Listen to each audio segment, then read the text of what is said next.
Assalamualaikum warahmatullahi wabarakatuh. Selamat datang di kisah malam ini. Sebuah cerita yang diambil dari kejadian nyata di sebuah desa kecil di Jawa Tengah. Kisah tentang keserakahan manusia yang menantang kematian dan tali pocong seorang gadis yang meninggal di malam Jumat Kliwon. Malam keriskaben batas antara dunia hidup dan mati menjadi tipis. Malam ketika seseorang bernama Rama nekat melakukan pesugihan terlarang demi kekayaan. Tanpa ia tahu bahwa kekayaan itu menuntut nyawa dan jiwa gadis tak berdosa. Sejak malam itu, tali pocong gadis itu tak pernah tenang. Ia menjerat siapapun yang menyentuhnya, menuntut darah demi darah, sampai kutukan itu ditebus. Inilah kisah kelam yang tak pernah diceritakan secara utuh oleh warga desa Sukasari. Kisah pesugihan tali pocong gadis meninggal di malam Jumat Kliwon. Kabut turun perlahan menutupi hamparan sawah desa Sukasari, seolah alam sendiri ingin menyembunyikan rahasianya dari pandangan manusia. Udara pagi terasa lembab dan dingin, sementara suara gemericik air irigasi bersatu dengan kokok ayam yang bersahutan dari kejauhan. Bagi penduduk desa ini, kabut tebal bukanlah hal aneh.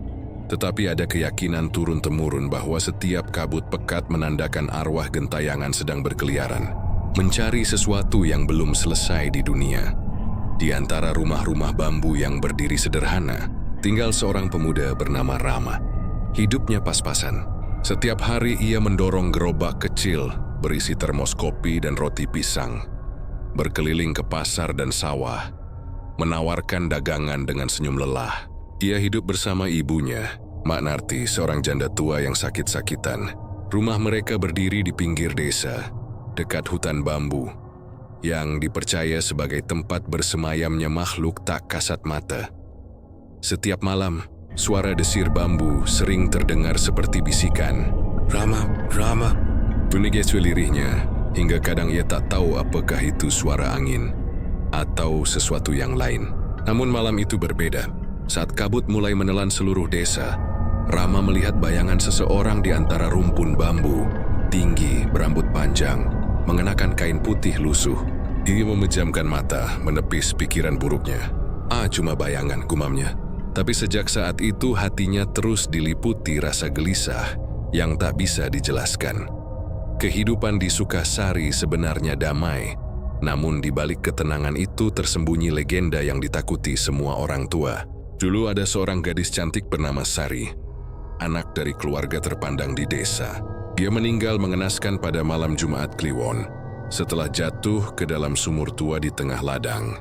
Namun sebagian orang yang percaya, Sari tidak mati karena kecelakaan. Katanya ia dipaksa bunuh diri setelah dijodohkan paksa dengan lelaki kaya yang sudah beristri. Sejak malam itu, desa tak pernah benar-benar tenang. Penduduk sering mendengar suara tangisan di sumur tua tempat jasad Sari ditemukan. Kadang terdengar suara memohon dari balik tanah, "Kembalikan tali pocongku." Namun tak ada yang berani menyelidiki. Orang-orang percaya arwah Sari gentayangan karena tali pocongnya terlepas saat dimakamkan, dan siapapun yang menemukan atau mengambilnya akan mendapat rezeki besar dengan syarat menyerahkan tumbal darahnya sendiri. Legenda itu menjadi cerita warung kopi, bahan obrolan para bapak tua yang menyesap rokok kretek di malam hari. Dan malam itu, Rama mendengarnya langsung dari Pak Bawon, penjaga makam desa. "Kau tahu, Ram," kata Pak Bawon, suaranya serak. "Dulu ada orang yang nekat ambil tali pocong itu. Katanya buat pesugihan. Beberapa hari kaya raya, tapi seminggu kemudian jasadnya ditemukan kering di pematang sawah. Matanya terbuka lebar, mulutnya penuh tanah." Cuman cerita, Pak," jawab Rama setengah gugup. "Cerita ya? Tapi aku sendiri yang nguburin orang itu," kata Pak Bawon, menatap lurus ke arah Rama. "Jangan kau anggap enteng tali pocong, nah. Itu bukan benda mati. Itu ikatan antara dunia sini dan dunia sana." Rama diam, tapi di dalam hatinya satu pikiran aneh muncul. Kalau benar bisa bikin kaya, kenapa tidak dicoba? Ia tahu itu dosa. Tapi setiap malam ia mendengar ibunya batuk keras karena tak sanggup beli obat. Utang mereka di warung sudah menumpuk. Tidak ada harapan. Dan di saat putus asa, kisah semacam itu terasa seperti jalan keluar. Beberapa hari kemudian, kabar duka menyebar. Seorang gadis meninggal di desa sebelah. tepat pada malam Jumat Kliwon. Katanya gadis itu tewas kecelakaan motor di dekat jembatan tua. Kuburnya masih baru, tanahnya masih basah. Rama yang mendengar kabar itu merasa jantungnya berdetak keras. Apakah ini kebetulan atau panggilan? Malamnya ia duduk termenung di teras rumah. Lampu minyak redup, suara jangkrik bersautan, dan angin membawa aroma bunga Kamboja samar dari kejauhan. Dalam keheningan itu, langkah kaki seseorang mendekat. Seorang lelaki tua dengan jubah hitam muncul dari balik kabut. Ia menatap Rama dengan senyum samar. "Kau Rama?" "Iya Pak, siapa?" "Aku Ki Sastro. Kudengar kau sedang mencari jalan cepat untuk kaya." Rama terdiam. Ia tak pernah bilang apa-apa, tapi orang tua itu seolah tahu isi hatinya. Ki Sastro duduk di bangku bambu tanpa diundang. Matanya tajam tapi teduh, seperti menembus isi jiwa. "Aku tak mau memaksa," kata Ki Sastro. "Tapi kalau kau sungguh berani, ada jalan. Jalan yang sudah lama ditutup orang-orang. Jalan pesugihan." "Pesugihan?" Rama menelan ludah. "Ya, tapi tak semua mampu. Syaratnya, ambil tali pocong dari jasad gadis yang meninggal di malam Jumat Kliwon. Harus diambil sebelum ayam berkokok. Jangan ada yang tahu. Kalau berhasil, kekayaan akan datang padamu tanpa batas." Rama terpaku. Angin berhembus pelan, membuat sumbu lampu bergoyang. Hatinya berperang antara takut dan keinginan. "Kalau gagal?" tanya Rama lirih. "Kau tahu jawabannya?" bisik Ki Sastro. "Yang gagal tak lagi kembali sebagai manusia." Setelah berkata begitu, Ki Sastro berdiri. Bayangannya memanjang di dinding rumah, lalu menghilang perlahan bersama kabut. Hanya tersisa aroma dupa samar dan hawa dingin menusuk tulang. Rama terduduk lama, jantungnya berdebar tak karuan. Malam itu ia tak tidur.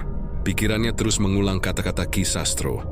Tali pocong gadis yang meninggal di malam Jumat Kliwon. Ia tahu betul kuburan yang dimaksud, karena tadi pagi ia sempat melewatinya. Masih baru, masih basah, dan di atasnya tertancap bunga Kamboja putih. Entah kenapa, di sela rasa takutnya, muncul rasa penasaran yang membakar.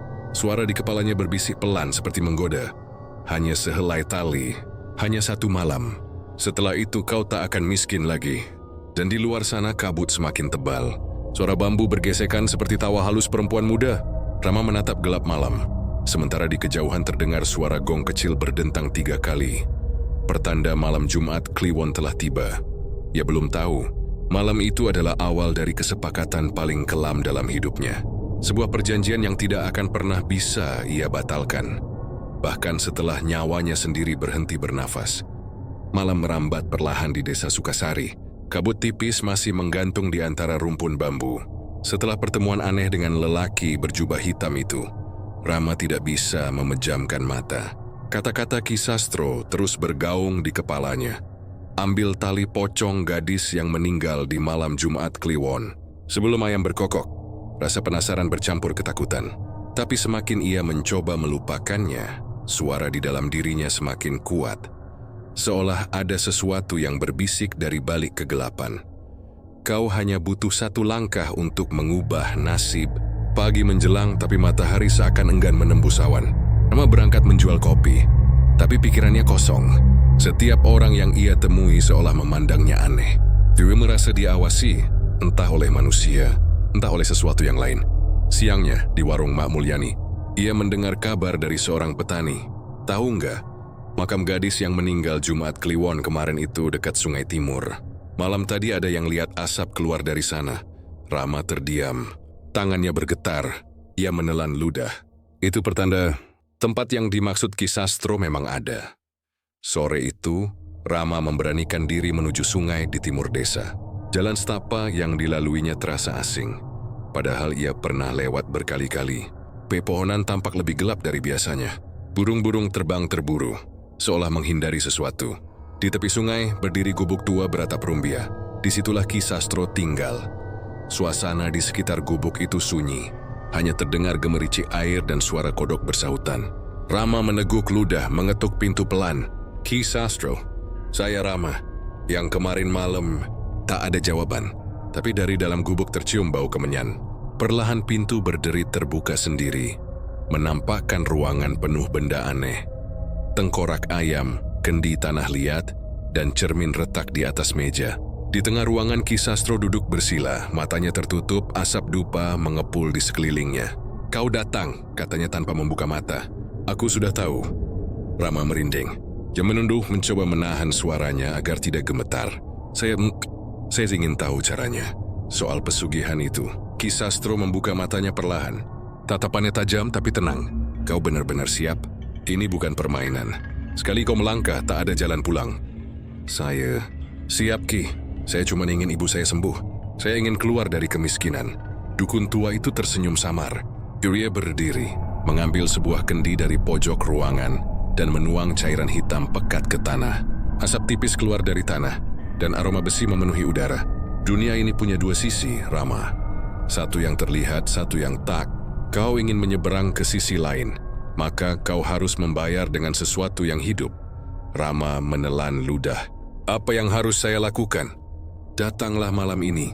Kuburan gadis itu di pinggir sungai di bawah pohon beringin. Bawa kain kafan putih dan pisau kecil. Kau harus ambil sehelai tali pocong dari kepalanya. Tapi ingat, jangan lebih, jangan kurang. Jika lebih, arwahnya akan tahu dan menuntutmu." Suara Ki Sastro semakin berat, bergema seperti bukan milik manusia. "Setelah kau ambil, letakkan di mangkuk tanah liat dan bawa padaku sebelum fajar. Jangan menoleh apapun yang kau dengar di belakangmu." Angin berhembus pelan, meniup dupa hingga padam. Rama merasa dadanya sesak seolah ruangan itu menelan udara. "Kalau gagal, Ki, kalau gagal, tali itu akan melilitmu. Dan kau akan menjadi bagian dari perjanjiannya." Rama pulang dengan langkah gontai. Malam mulai turun. Di langit bulan sabit muncul di balik awan. Suara jangkrik terdengar lebih nyaring dari biasanya. Di rumah ibunya sudah tertidur. Dia duduk di teras menatap ke arah sungai. Hatinya berdebar keras. Setiap detik yang berlalu seakan mendesaknya untuk segera mengambil keputusan. Menjelang tengah malam, ia mengambil lampu teplok, kain putih, dan pisau kecil. Sebelum berangkat, ia menatap wajah ibunya yang terlelap. "Maafkan Rama, Bu. Ini semua untuk kita," bisiknya lirih.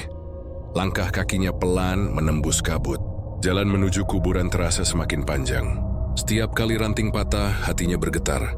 Suara air sungai terdengar jelas kini, mengalir deras seolah menuntunnya. Dari kejauhan ia mulai melihat pohon beringin besar, dan di bawahnya, gundukan tanah baru yang masih basah. Di atasnya tertancap nisan kayu bertuliskan Sari. Rama berlutut, tubuhnya gemetar. Demi mata, membaca doa pelan, lalu mulai menggali dengan tangan kosong.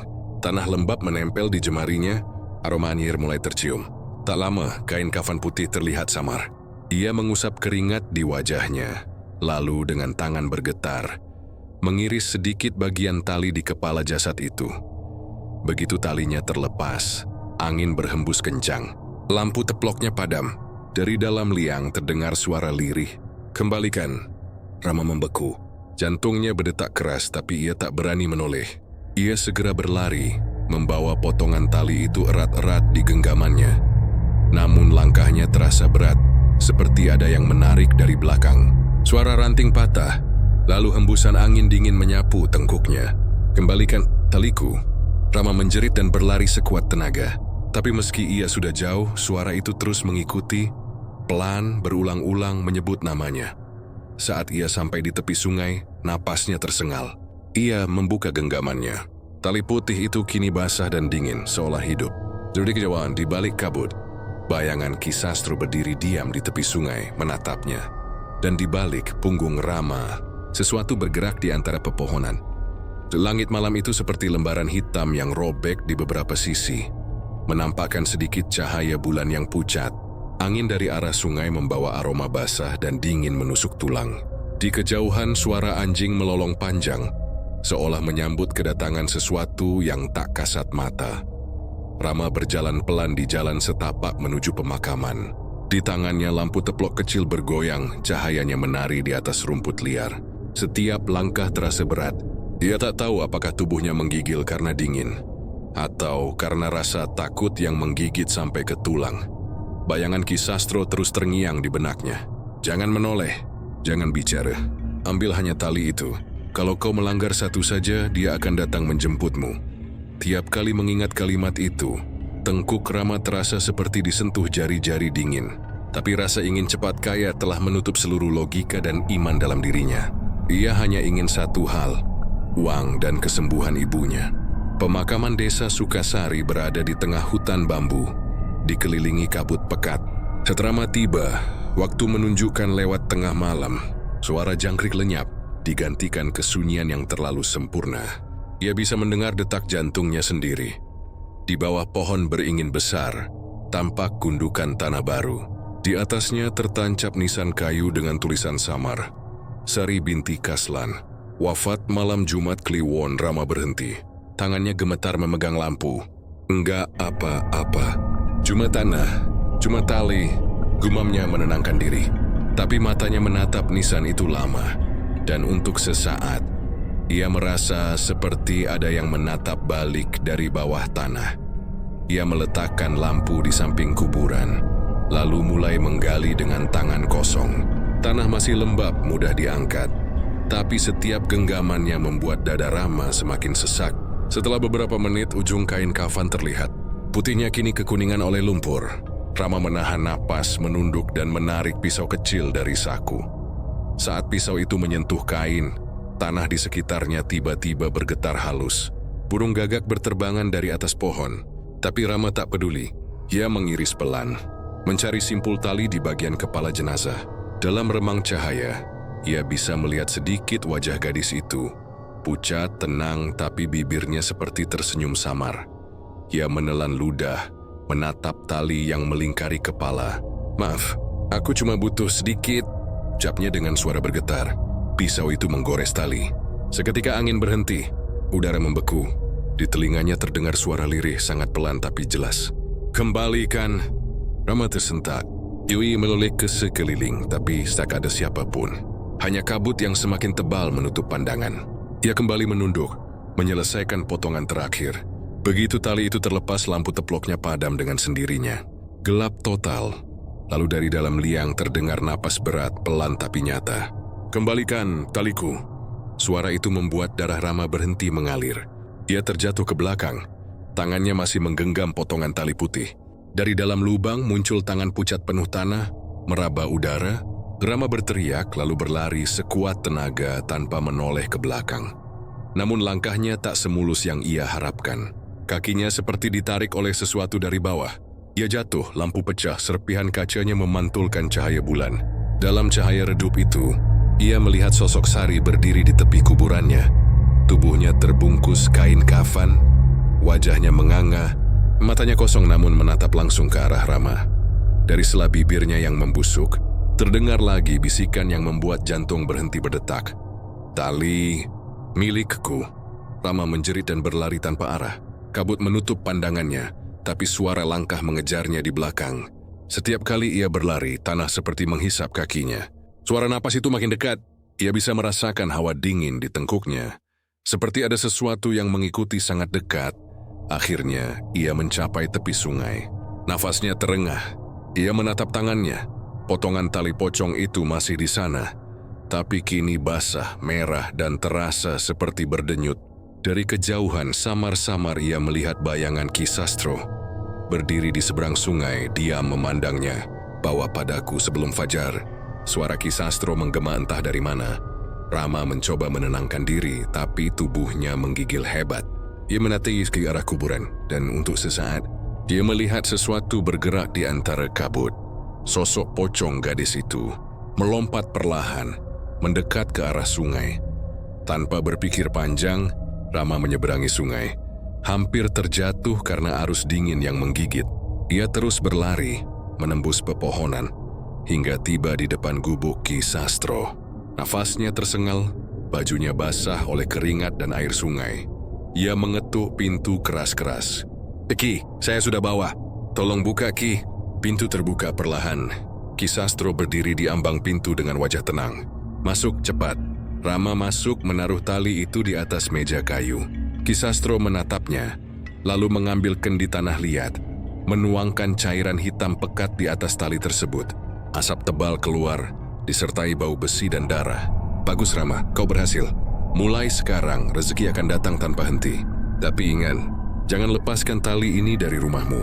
Simpan di tempat gelap, jangan sampai terkena cahaya matahari." Rama masih terengah. Tapi tak ada yang mengikuti saya, Ki. Suara gadis itu.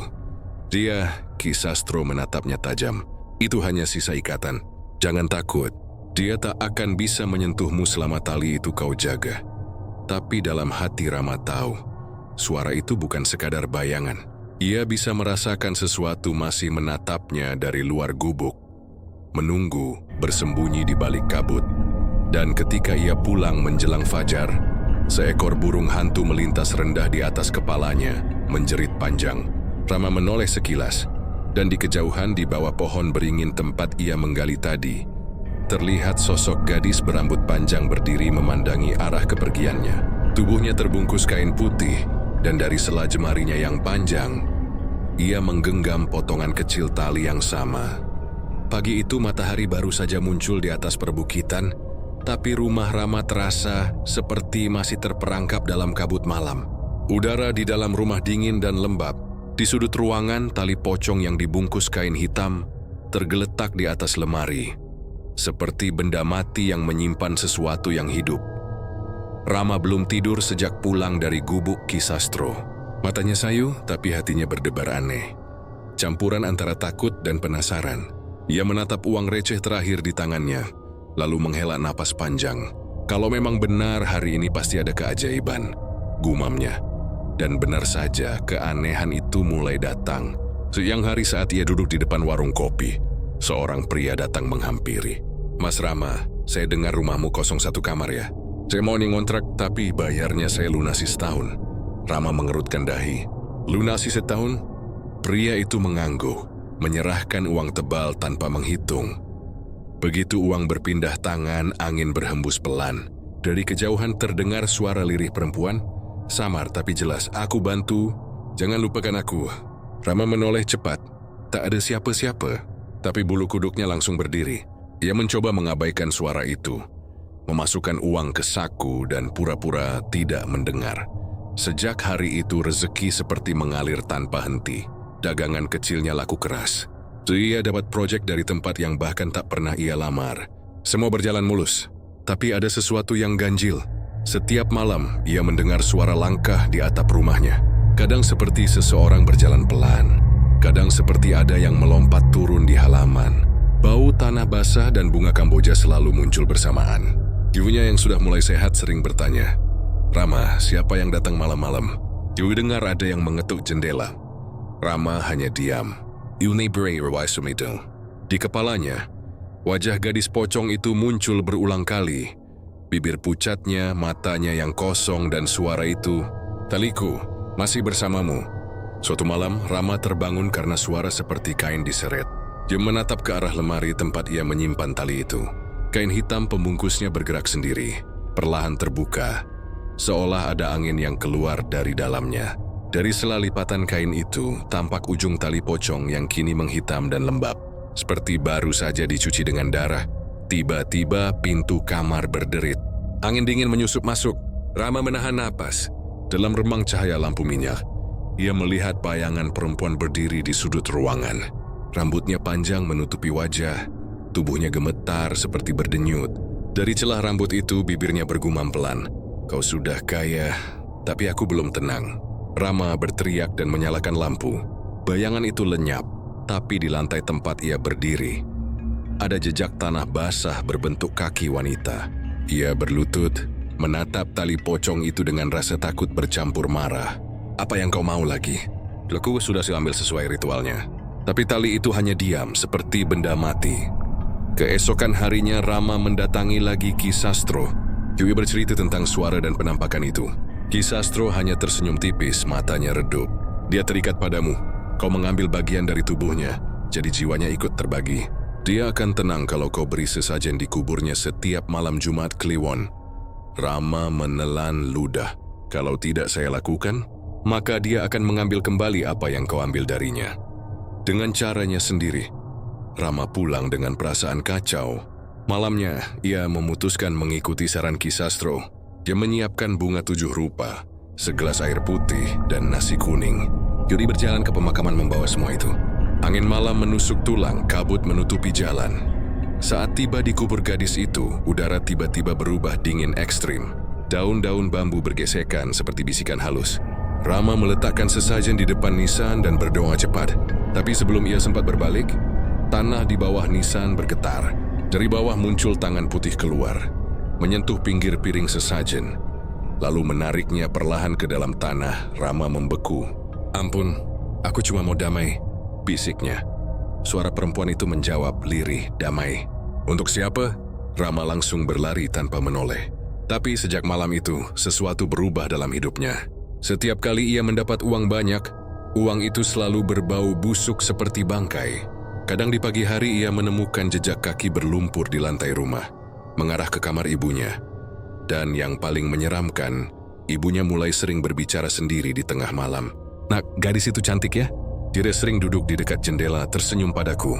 Rama tahu hidupnya kini tak lagi sama. Ia punya uang tapi juga punya kutukan. Gadis itu tidak ingin pergi. Ia bukan penolong, ia penjaga, sekaligus penagih. Setiap malam Jumat Kliwon, suara itu kembali datang. Dari arah lemari, dari dalam tali yang disimpannya, terdengar desisan halus, "Jangan berhenti memberi, atau kakui yang akan mengambil." Dan malam-malam Rama berubah menjadi neraka. Malam itu, angin bertiup aneh. Tidak seperti biasanya, angin terasa berat, membawa aroma busuk yang menusuk seperti bangkai tercampur bunga Kamboja layu.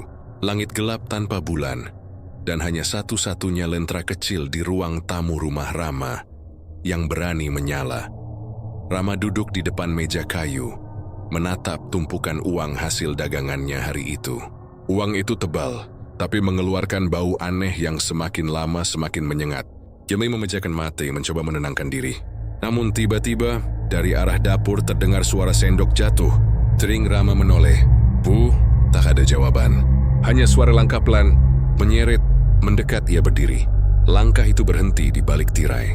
Lalu perlahan tangan pucat penuh tanah menyibak kain tirai itu. Di baliknya berdiri sosok perempuan berambut panjang. Wajahnya separuh tertutup kain kafan. Kulitnya membiru dingin. Matanya kosong tapi menatap langsung ke arah Rama. "Kau lupa. Malam ini, waktuku." Rama mundur ketakutan, hampir jatuh tersandung kursi. Tapi sosok itu tidak menyerang. Ia hanya berdiri di sana. Tubuhnya bergetar aneh seperti ditiup angin yang tak terlihat. Rama menutup mata, berdoa terbata-bata. Begitu ia buka kembali matanya, sosok itu lenyap. Namun dari dapur terdengar suara ibunya memanggil lembut. "Rama, anakku, sini nak. Ada tamu perempuan yang cantik, katanya temannya kamu." Darah Rama seolah berhenti mengalir. Dewi berlari ke dapur. Di sana, ibunya duduk menghadap jendela, senyum menatap ke arah luar. Tapi jendela itu terbuka lebar, dan di baliknya tidak ada siapapun. Hanya kabut tebal bergerak pelan seperti napas seseorang. "Bu, enggak ada siapa-siapa." Rama berteriak, tapi ibunya menoleh dengan mata kosong. "Ada Rama." Dia berdiri di sana. Rambutnya panjang, bajunya putih. Dia bilang mau menagih janji. Rama menarik ibunya menjauh, tapi mendadak seluruh ruangan menjadi dingin. Piring-piring bergetar di rak. Lentera padam tiba-tiba meninggalkan rumah dalam gelap pekat. Dari arah lemari tempat tali pocong disimpan, terdengar suara kain diseret.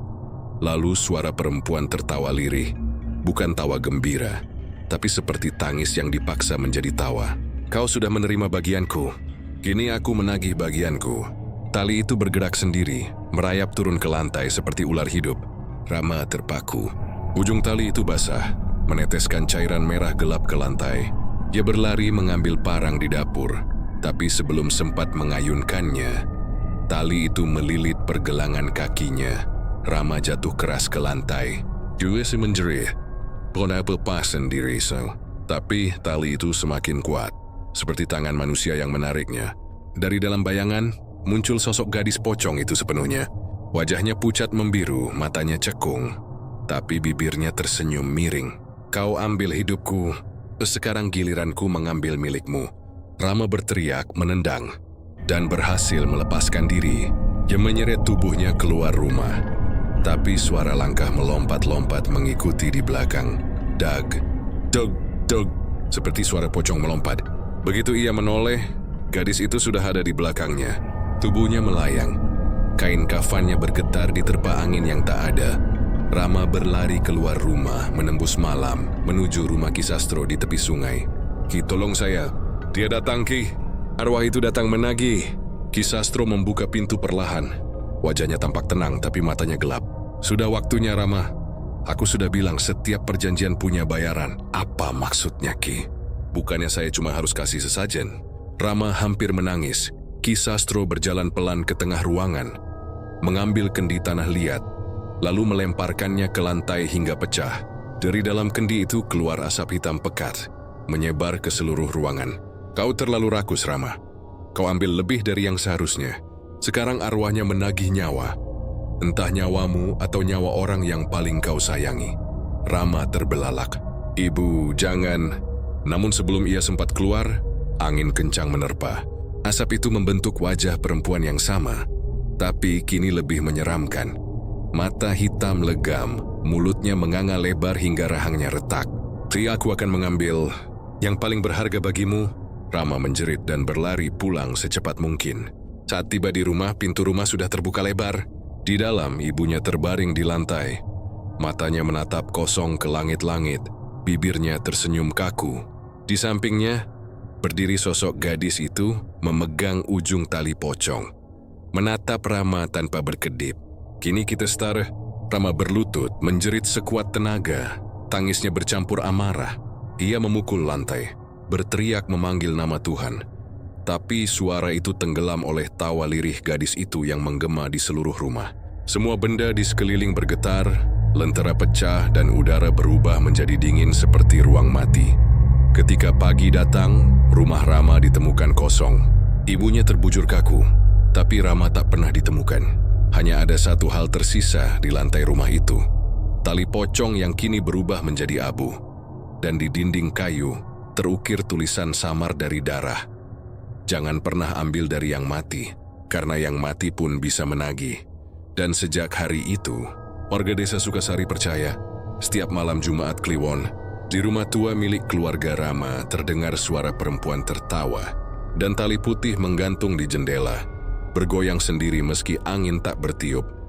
Desa Sukasari berubah sejak malam itu. Tak ada lagi suara ayam berkokok di depan rumah Rama. Tak ada cahaya lampu dari jendela, hanya sunyi. Rumah kayu di tepi sawah itu kini berdiri sepi. Catnya mulai mengelupas, daun pintunya tergantung miring, dan di dalamnya masih tercium samar bau tanah basah. Aroma yang membuat siapapun yang lewat mempercepat langkah. Warga desa sudah sepakat, rumah Rama adalah rumah kutukan.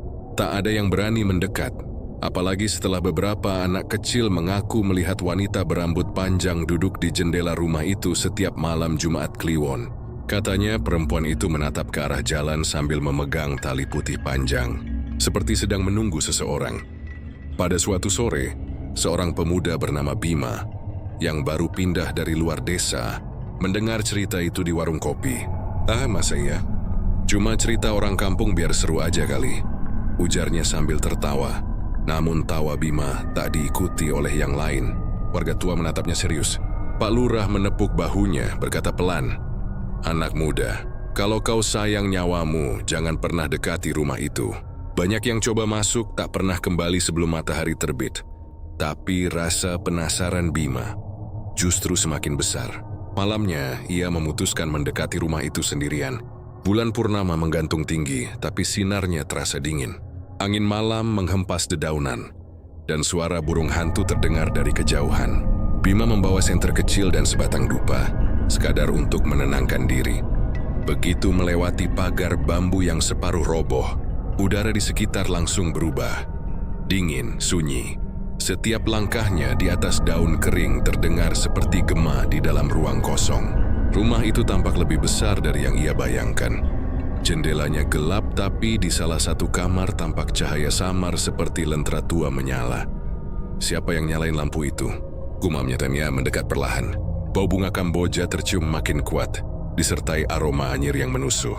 Saat sampai di depan pintu, senter Bima mulai bergetar, lalu padam. Dia mencoba menyalakan ulang, tapi gagal. Tiba-tiba dari dalam rumah terdengar suara kursi bergeser. Lalu langkah pelan menyerit sesuatu. "Halo, ada orang?" Bima bersuara, tapi hanya gema suaranya sendiri yang menjawab. Pintu rumah terbuka sendiri, berderit panjang. Bima menelan ludah lalu masuk perlahan. Di dalam udara pengap dan dingin. Lantai kayunya berdebu tebal, tapi ada jejak kaki kecil menuju ke dalam kamar. Ia mengikuti jejak itu, menahan napas. Di ruang tengah, ia melihat meja tua dengan piring pecah berserakan. Di salah satu dinding, samar-samar masih terlihat tulisan dari darah yang mengering. Jangan ambil dari yang mati. Bima mundur selangkah, tapi pandangannya tiba-tiba tertuju pada sesuatu di lantai. Sebuah tali putih tergeletak di sana, terikat simpul aneh di ujungnya. Ujung satunya menempel pada dinding, seolah berasal dari dalam tanah. Saat ia jongkok untuk melihat lebih dekat, tali itu bergerak sendiri, perlahan melingkar di pergelangan tangannya. Bima menjerit dan menarik tangannya sekuat tenaga. Tapi semakin ia tarik, tali itu semakin erat. Dari ujung kegelapan terdengar suara napas perempuan, pelan tapi mengerikan. Kau datang menggantikannya. Dari arah kamar, muncul sosok perempuan berambut panjang. Tubuhnya berbalut kain putih yang robek di sana-sini. Wajahnya samar tertutup rambut, tapi darah menetes dari ujung jari-jarinya. Setiap langkahnya meninggalkan jejak tanah basah di lantai. Bima berlari menuju pintu, tapi daun pintu menutup keras dengan sendirinya. Kyuye menendang, berteriak, tapi tak bisa terbuka. Suara tawa lirih mulai terdengar mengelilinginya. Dia sudah pergi. Sekarang kau yang di sini. Tali di tangannya merayap naik ke bahunya, mencekik lehernya perlahan. Pandangannya mulai gelap.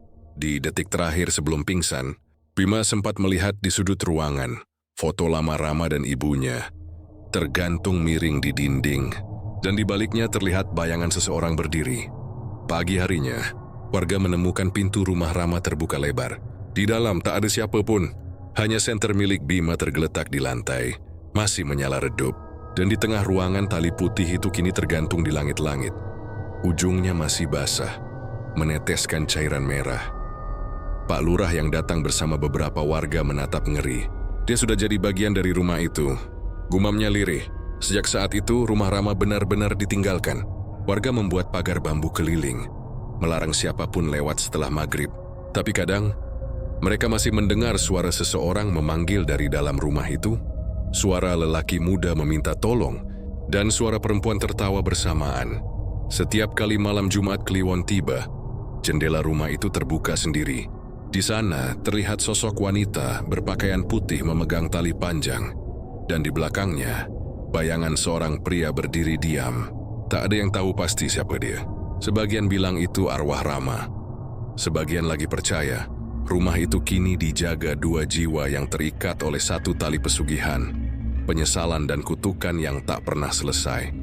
Sudah 3 bulan sejak hilangnya Bima.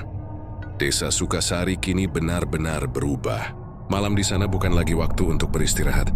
Setiap kali angin malam bertiup, warga akan menutup semua jendela, menyalakan dupa, dan berdoa agar tak mendengar suara ketukan dari arah rumah Rama. Rumah itu kini dijuluki Rumah Tali Mati. Tak seorang pun berani lewat di depannya. Namun teror tak berhenti hanya di sekitar rumah. Beberapa warga mulai mengeluh mengalami mimpi aneh. Mereka melihat gadis berambut panjang, membawa tali putih, memanggil nama mereka satu persatu, lalu mencekik mereka dalam tidur. Salah satu korban adalah Mak Rini, penjual jamu keliling. Pagi itu ia ditemukan pingsan di depan rumahnya dengan leher penuh bekas lilitan. Tak ada tanda siapa pelakunya.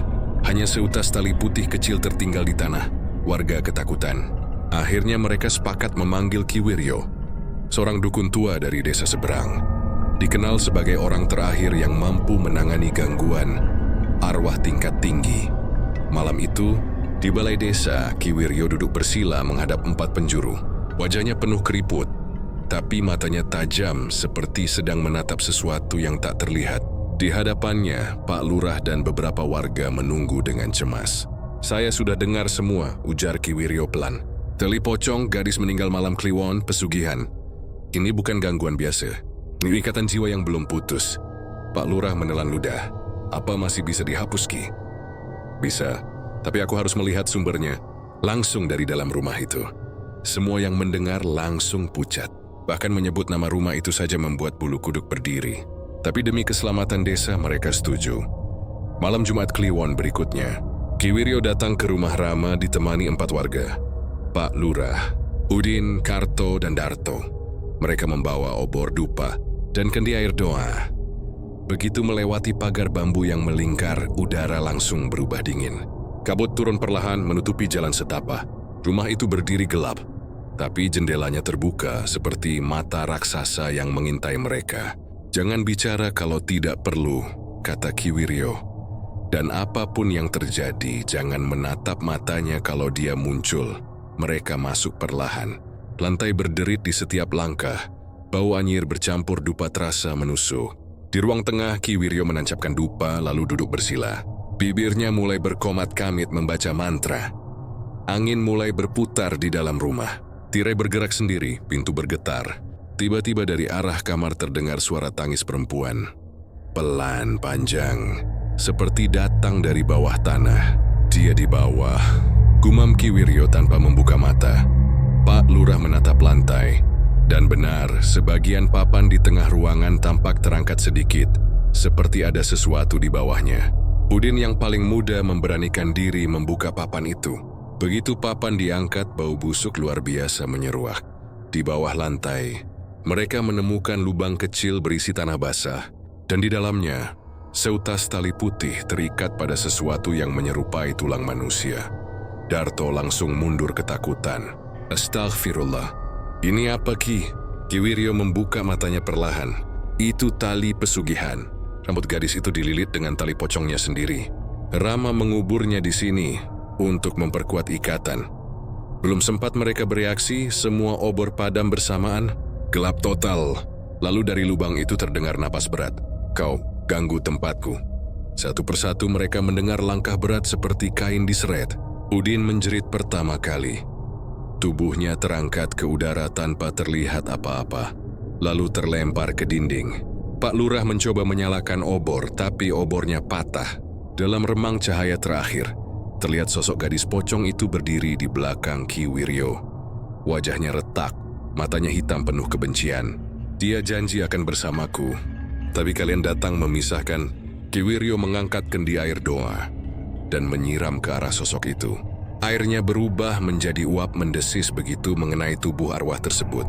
Suara jeritan menggema di seluruh rumah. Dinding bergetar, langit-langit retak, dan lantai berguncang hebat. Ki Wiryo berteriak, "Keluarkan dia! Buka jendela!" Para warga berlari membuka semua jendela. Tapi dari setiap jendela keluar angin hitam pekat. Sosok itu menjerit lagi, kali ini suaranya lebih dalam. Bukan hanya dari mulutnya, tapi seperti dari ribuan arwah yang berteriak bersamaan. "Aku tak akan pergi sendiri. Dia harus ikut." Tiba-tiba dari lantai tempat tali itu berada, muncul bayangan sosok lelaki. Wajahnya pucat, tapi mereka mengenali. Itu Rama. Tubuhnya setengah transparan, matanya kosong, dan dari dadanya menjulur ujung tali pocong yang sama. "Aku tak bisa lepas.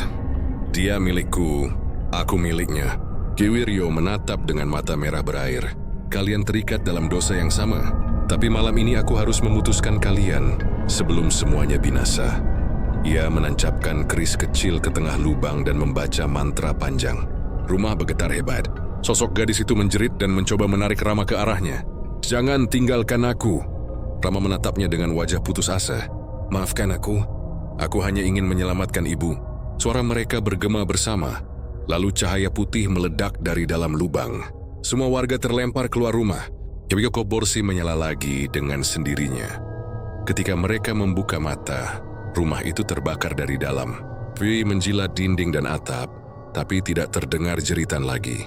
Hanya suara lirih seperti dua orang berbisik. "Sekarang kita tenang." Ki Wiryo menunduk dalam, lalu berkata pelan, "Sudah selesai. Tapi jangan pernah padamkan api itu sampai fajar. Biar arwah mereka benar-benar pergi." Pagi harinya, yang tersisa dari rumah Rama hanyalah abu dan arang. Dari antara sisa bara ditemukan tali putih hangus, berbentuk seperti dua sosok tangan saling menggenggam. Warga menanam abu itu di bawah pohon beringin di pemakaman desa. Dan malamnya, angin Sukasari terasa lebih hangat untuk pertama kalinya setelah sekian lama. Namun sebagian warga bersumpah, kadang saat lewat dekat pohon beringin itu, mereka masih mendengar dua suara lembut berbicara pelan di antara desir angin. "Kau akhirnya menepati janjimu, dan kau akhirnya memaafkan aku." 3 minggu telah berlalu sejak malam rumah Rama terbakar. Desa Sukasari seolah tenang kembali. Tidak ada lagi jeritan tengah malam.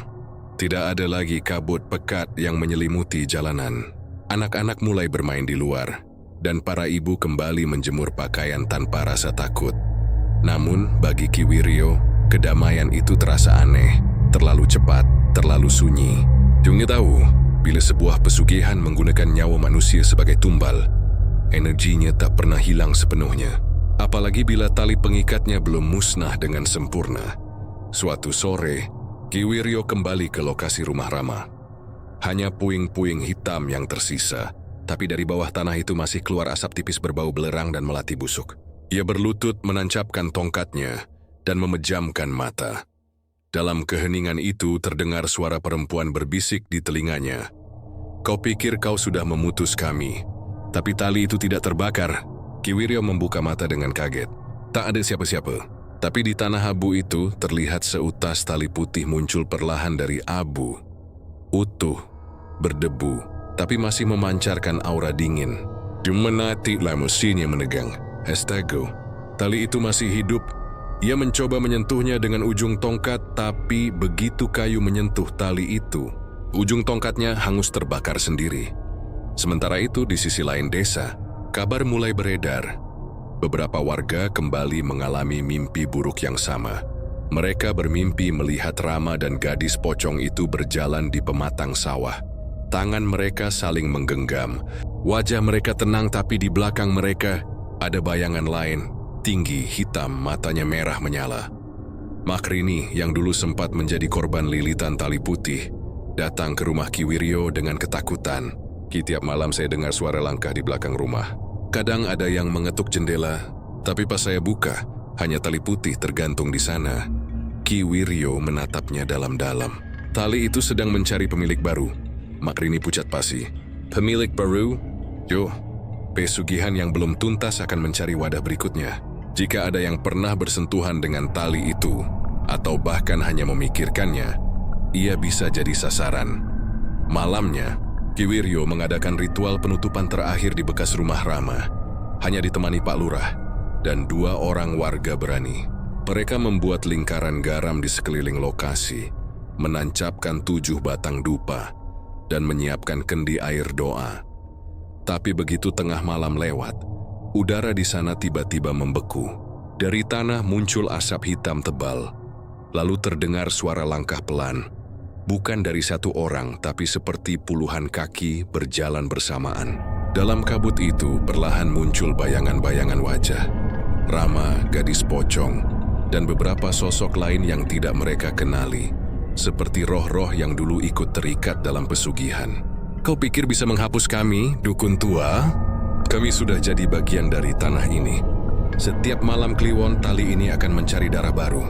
Ki Wiryo menutup mata, menggenggam tongkatnya kuat-kuat. Kataku, ia kan tidak bisa melawan mereka satu persatu. Dia hanya punya satu cara, mengurung energi itu selamanya di tanah Sukasari. Ia mulai membaca mantra panjang. Angin berputar semakin kencang, dupa padam dan tanah mulai bergetar. Pak Lurah dan warga ketakutan, tapi tak bisa bergerak keluar lingkaran. Dari dalam tanah, tali putih itu muncul lagi. Kali ini melayang di udara, memanjang melilit tubuh Ki Wiryo. "Kau juga bagian dari kami sekarang." Ki Wiryo menahan napas, lalu menjerit keras sambil menancapkan tongkatnya ke tanah. Kilatan cahaya putih menyambar dari langit, menghantam tali itu. Suara meledak keras dan semuanya terhempas. Ketika mereka sadar, kabut sudah hilang. Hanya tersisa bekas lingkaran garam dan abu dupa yang bertebaran. Tapi Ki Wiryo tak ada di sana. Tongkatnya patah 2. Dan di tengahnya terikat seutas tali putih pendek, Jung kini benar-benar membatu. Keesokan harinya, warga menanam tongkat dan tali itu di tengah pemakaman, di bawah beringin tempat Abu Rama dikubur dulu. Sejak itu tidak ada lagi gangguan besar, tapi sesuatu terasa berbeda. Beberapa malam setelahnya, anak-anak yang bermain di sawah mengaku melihat bayangan dukun tua duduk di bawah beringin, di samping 2 sosok yang saling menggenggam tangan. Mereka bertiga hanya diam, menatap bulan lalu perlahan menghilang dalam kabut. Dan setiap malam Jumat Kliwon, angin yang lewat di pemakaman Sukasari membawa bisikan samar. Tali tak pernah benar-benar putus, hanya menunggu siapa yang berani menyentuhnya lagi. 12 tahun telah berlalu sejak malam itu. Desa Sukasari berubah menjadi desa tenang, sawah hijau terbentang, dan generasi baru tumbuh tanpa pernah mendengar kisah kelam yang dulu membayangi tanah ini. Namun waktu tidak benar-benar menghapus kutukan, hanya menidurkannya. Di pinggir desa, seorang pemuda bernama Arga baru saja kembali dari kota, yang adalah cucu dari Mak Rini, satu-satunya saksi hidup dari peristiwa pesugihan lama. Rumah peninggalan neneknya berdiri tak jauh dari pohon beringin besar, tempat yang selama ini dianggap terlarang. Malam itu, Arga duduk di beranda sambil menyalakan rokok. Dari arah pohon beringin, angin berhembus aneh. Ia menatap dan sekelebat cahaya putih melintas. Cuma kabut, pikirnya. Tapi ketika ia menatap lebih lama, ia melihat tali putih pendek tergantung di salah satu dahan. Seolah ada yang memanggil. Beberapa hari kemudian, Arga memutuskan membersihkan area sekitar beringin. Warga sudah berkali-kali memperingatkan agar tidak mendekat, tapi ia tak percaya pada cerita lama. Sudah 12 tahun masa ia arwah masih gentayangan? Katanya. Ia mengambil sabit menebas rumput di bawah akar beringin dan menemukan batu kecil berbentuk segitiga. Di bawahnya terbungkus kain hitam lusuh, tersimpan seutas tali putih keras seperti batu. Arga mengangkatnya tanpa rasa takut. Begitu tali itu disentuh, udara di sekitarnya langsung membeku. Burung-burung berhenti berkicau, daun-daun tak lagi bergerak. Tiba-tiba dari dalam beringin terdengar suara bisikan lirih. Kau yang menyentuhku, berarti kau yang menggantikan. Arga terjatuh mundur. Tali itu kini terasa berat, seolah menarik tangannya ke tanah. Joni berusaha melepaskan genggaman, tapi jari-jarinya tak bisa terbuka. Darah mengalir dari telapak tangannya. Dan di saat itu juga, bayangan seorang gadis muncul di belakang beringin, berambut panjang, wajahnya pucat, mata kosong. Sudah lama aku menunggu, katanya dengan suara menggema. Arga menjerit dan berlari pulang. Tapi sejak malam itu hidupnya berubah. Setiap malam Jumat Kliwon, Arga mendengar suara orang menangis di depan rumahnya. Kadang tali putih itu muncul di atas meja, kadang tergantung di pintu kamar. Dia mencoba membuangnya ke sungai, tapi keesokan harinya tali itu kembali terletak di bawah bantalnya, basah dan dingin. Lama-kelamaan, Arga mulai bermimpi aneh. Ia melihat seorang lelaki muda. Wajahnya mirip dirinya, berdiri di tepi kuburan sambil menggali tanah. Sementara seorang gadis berbalut kain kafan menatap dari jauh. Ketika lelaki itu menoleh, wajahnya ternyata Rama. Kau darahku, bisik Rama dalam mimpi. Aku terikat karena dosaku, tapi sekarang tali itu mencari darah baru untuk menebus kesalahan lama. Arga terbangun dengan keringat dingin, tapi dari lehernya kini melingkar bekas merah melingkar seperti lilitan tali. Kabar tentang Arga menyebar cepat. Warga mulai ketakutan lagi. Mereka bilang kutukan tali pocong telah bangkit. Pak Lurah yang baru memanggil seorang dukun muda dari luar kota, Nyi Darsa, untuk membantu. Nyi Darsa tiba pada malam Jumat Kliwon berikutnya, membawa kendi air doa dan kain putih pembungkus sesaji. Saat ia melihat Arga, matanya langsung berubah sayu. Kau tak bersalah, tapi tali itu memilihmu karena garis darahmu. Hanya dengan satu cara bisa dilepaskan, penebusan di bawah beringin. Arga gemetar. Penebusan bagaimana?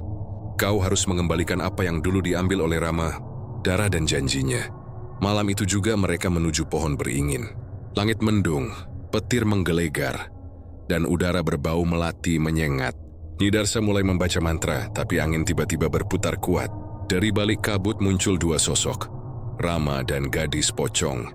Berdiri berdampingan, tangan mereka saling menggenggam, menatap Arga. Kami sudah tenang, tapi tali itu tak pernah puas, ujar gadis itu. Dia menagih darah penebus. Tiba-tiba tali putih di tangan Arga melayang, membelit tubuhnya sendiri. Nyi Darsa berusaha memotong dengan pisau ritual. Tapi setiap kali besi menyentuh tali itu, kilat menyambar dan tanah bergetar. Biarkan aku yang menebusnya, teriak Arga sambil menggenggam tali itu kuat-kuat. Jika memang darahku harus jadi akhir, biarlah aku yang mengikat kutukan ini selamanya. Ia menancapkan tali itu ke tanah di bawah beringin. Darahnya menetes di akar. Tiba-tiba cahaya merah menyala dari dalam tanah. Lalu angin berhenti. Semuanya hening. Sosok Rama dan gadis pocong menatapnya dengan mata tenang sebelum perlahan memudar ke udara. Nyi Darsa berlutut, menatap tubuh Arga yang kini kaku dengan senyum tipis di wajahnya. Di tangannya masih tergenggam tali putih yang kini berubah menjadi abu. Fajar menyingsing di desa Sukasari. Kabut hilang, dan pohon beringin itu kini tampak biasa. Tak ada aura mencekam, tak ada bisikan angin. Namun setiap malam Jumat Kliwon, warga masih menaruh bunga melati di bawah pohon itu. Mereka percaya, kutukan tali pocong telah ditebus dengan darah terakhir dari garis Rama. Dan ketika angin berhembus pelan melewati desa, kadang terdengar suara lembut dua arwah berbisik di antara dedaunan. Akhirnya, tali itu putus, dan semua dosa telah kembali ke tanah.